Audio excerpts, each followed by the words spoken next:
Assalamualaikum warahmatullahi wabarakatuh. Salam sejahtera, semoga kita dalam keadaan sehat walafiat.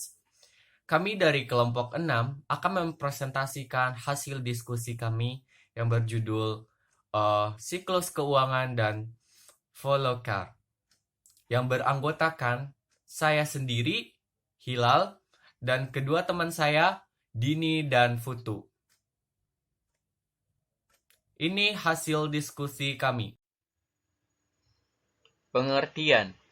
Siklus keuangan merupakan suatu proses penyediaan laporan keuangan perusahaan dalam periode tertentu.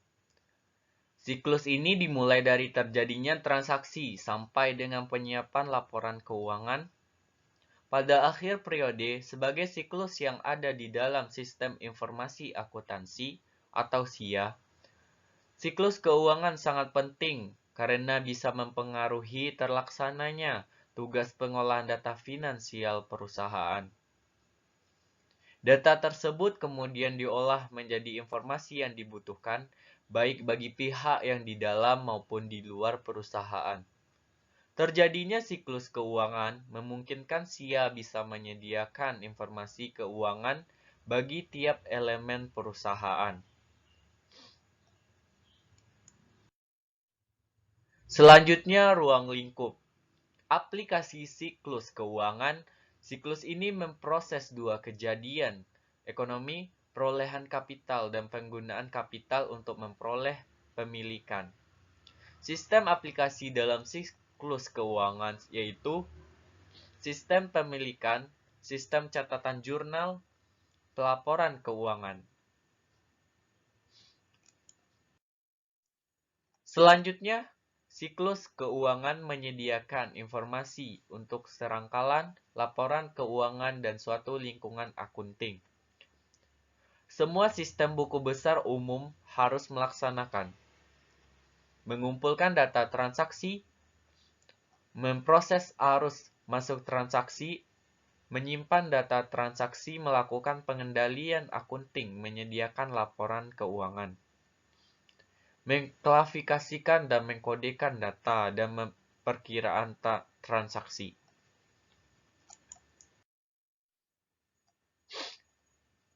Selanjutnya, faktor yang mempengaruhi siklus keuangan adalah 1. Siklus operasi.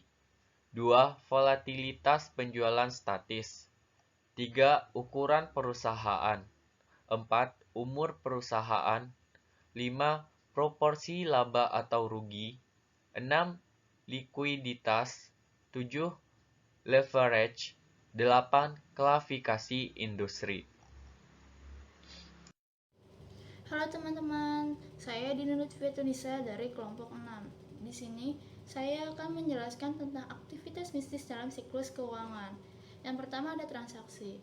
Transaksi usaha adalah kejadian yang dapat mempengaruhi posisi keuangan dari suatu badan usaha dan juga sebagai hal yang handal atau wajar untuk dicatat. Transaksi ini biasanya dibuktikan dengan adanya dokumen. Sebagai contoh transaksi yang dapat terjadi dalam suatu perusahaan adalah pembayaran rekening telepon bulanan, pembelian barang dagangan secara kredit, pembelian tanah dan gedung, dan lain sebagainya. Selanjutnya ada pembuatan bukti asli. Sebagaimana disebutkan di atas, transaksi yang terjadi biasanya dibuktikan dengan adanya dokumen. Suatu transaksi baru dikatakan sah atau benar bila didukung oleh bukti-bukti yang sah. Akan tetapi, harus pula disadari bahwa ada transaksi-transaksi yang tidak mempunyai bukti secara tertulis. Misalnya adalah pencurian barang dagangan. Yang ketiga adalah pencatatan dalam buku harian atau jurnal. Transaksi dicatat pertama kali yang disebut buku harian atau jurnal. Jurnal adalah suatu catatan kronologis dari transaksi entitas. Yang keempat, pencatatan buku besar dan buku tambahan. Untuk buku besar, untuk memudahkan menyusun informasi yang akan diberikan kepada pihak yang memerlukannya, terutama pimpinan perusahaan, maka perkiraan yang sudah dihimpun dalam buku harian harus pula dipisah-pisahkan atau dikelompokkan menurut jenisnya. Untuk buku tambahan atau subledger, beberapa perkiraan memerlukan penjelasan terperinci untuk mendukung pas-pas neraca dan perhitungan laba rugi. Yang kelima ada neraca lajur setelah seluruh transaksi selama periode dibukukan di buku besar, lalu dihitung, setiap saldo masing-masing perkiraan dapat perkiraan akan memiliki saldo debit, kredit, atau nol. Neraca saldo adalah suatu daftar dari saldo-saldo perkiraan ini, dan karenanya menunjukkan apakah total debit sama dengan total kredit. Jadi suatu neraca saldo merupakan suatu alat untuk mengecek atas kecermatan pencatatan dan pembukuan. Yang keenam adalah laporan keuangan. Cara menyiapkan laporan keuangan yang terbaik adalah mempersiapkan laporan laba rugi terlebih dahulu, disusul dengan laporan perubahan posisi keuangan, dan terakhir adalah neraca. Elemen penting yang harus ada dalam laporan keuangan adalah nama perusahaan, nama laporan, tanggal dan periode yang dicakup laporan, rangka laporan tersebut. Yang ketujuh ada jurnal penutup. Jurnal penutup ialah jurnal yang memindahkan nilai sisa pendapatan dan pengambilan pribadi dari masing-masing perkiraan ke dalam perkiraan modal. Lalu yang kedelapan ada neraca saldo setelah penutupan. Siklus akuntansi akan berakhir dengan neraca saldo setelah penutupan. Neraca saldo setelah penutupan adalah pengujian terakhir mengenai ketetapan penjualan dan pemindahan buku ayat jurnal penyesuaian dan penutupan. Seperti halnya neraca saldo yang terdapat pada awal pembuatan neraca lajur, neraca saldo setelah penutupan adalah daftar seluruh perkiraan dengan nilai sisanya. Langkah ini dilakukan untuk meyakinkan bahwa buku besar berada pada posisi yang seimbang untuk memulai periode akuntansi berikutnya.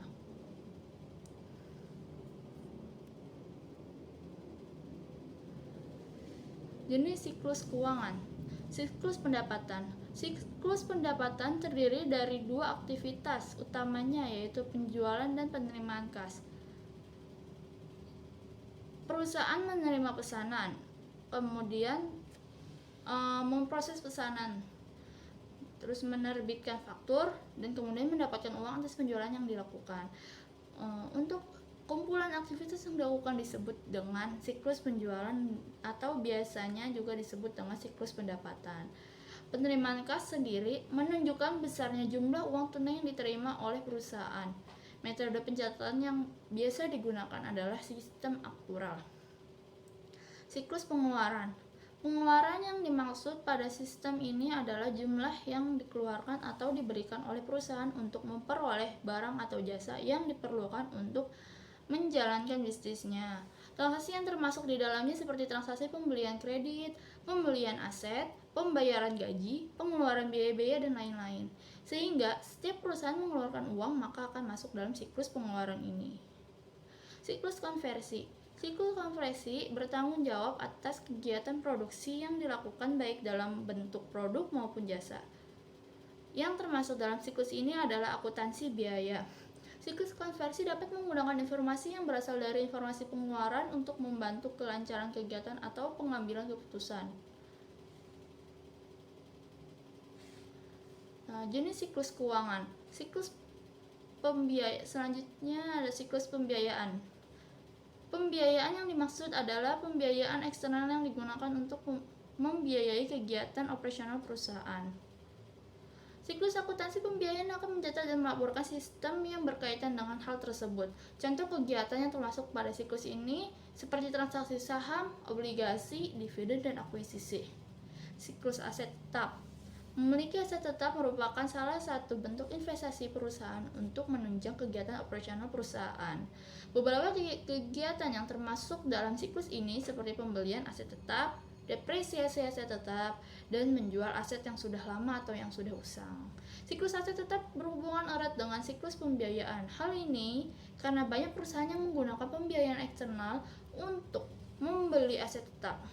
Assalamualaikum warahmatullahi wabarakatuh. Di sini saya akan lanjutkan penjelasan dari tema saya, apa itu flowchart. Flowchart adalah analisis yang digunakan untuk menggambarkan beberapa aspek dari sistem informasi dengan cara yang jelas, ringkas, dan logis. Flowchart menggunakan sistem standar untuk menggambarkan prosedur-prosedur transaksi perusahaan dan aliran data sistem dari awal hingga akhir. Di sini kita akan melihat contoh flowchart siklus keuangan pada akuntansi. Siklus keuangan akuntansi diawali dengan transaksi, juga dijadikan titik awal untuk memulai proses akuntansi, atau dengan kata lain, ada dan tidaknya aktivitas pencatatan akuntansi sangat bergantung kepada ada tidaknya transaksi yang dilakukan perusahaan. Aktivitas transaksi seperti pembelian, penjualan. Selanjutnya, transaksi yang dilakukan perusahaan harus memiliki bukti atau dokumentasi. Transaksi yang tidak memiliki bukti sebagai dokumentasi tentu tidak dapat dikategorikan sebagai sebuah transaksi.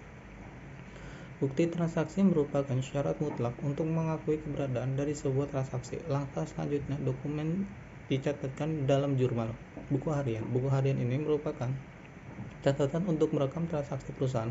Pertama kali dari buku harian diteruskan ke buku besar.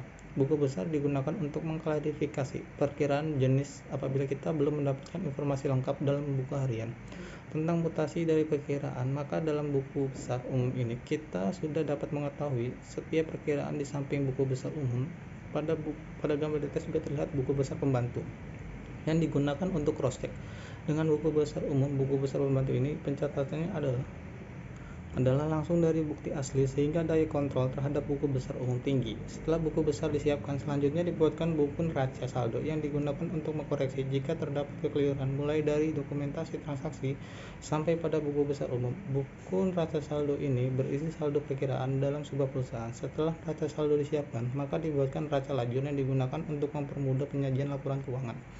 Dengan berbagai penyesuaian atau adjustment yang dilakukan dari neraca lajur tersebut, dihasilkan laporan keuangan yang terdiri dari 5 bagian, yakni neraca, laporan laba rugi, laporan equity, arus kas, dan catatan laporan keuangan. Selanjutnya, kita akan melihat siklus akuntansi berbasis komputer. Nah, di siklus akuntansi berbasis komputer di atas jauh lebih singkat dalam menghasilkan laporan keuangan. Dari semua dokumen sumber transaksi langsung dicatat ke dalam buku harian umum. Khusus untuk dokumen sumber transaksi utang dan piutang, selain langsung dicatat ke dalam buku harian umum, juga dicatat ke dalam buku besar pembantu sebagai bukti kontrol terhadap buku besar umum. Utang dan piutang, proses selanjutnya setelah dicatatkan ke dalam buku harian umum adalah memposting semua perkiraan ke dalam buku besar umum. Saldo utang dan piutang dalam buku besar umum akan dibandingkan dengan saldo utang dan piutang dalam buku besar pembantu. Proses selanjutnya setelah dari buku besar umum dapat dihasilkan catatan akuntansi berupa neraca saldo, laporan keuangan. Dengan demikian, proses akuntansi berbasis komputer jauh lebih singkat dan dapat menghasilkan laporan keuangan. Sedangkan offline system, prosesnya dijalankan secara bertahap, atau dengan kata lain, proses menjurnal atau memposting berdasarkan pada waktu tertentu. Sekian presentasi dari kelompok kami tentang siklus keuangan sistem informasi akuntansi. Saya Putu Dauliasani, mohon pamit undur.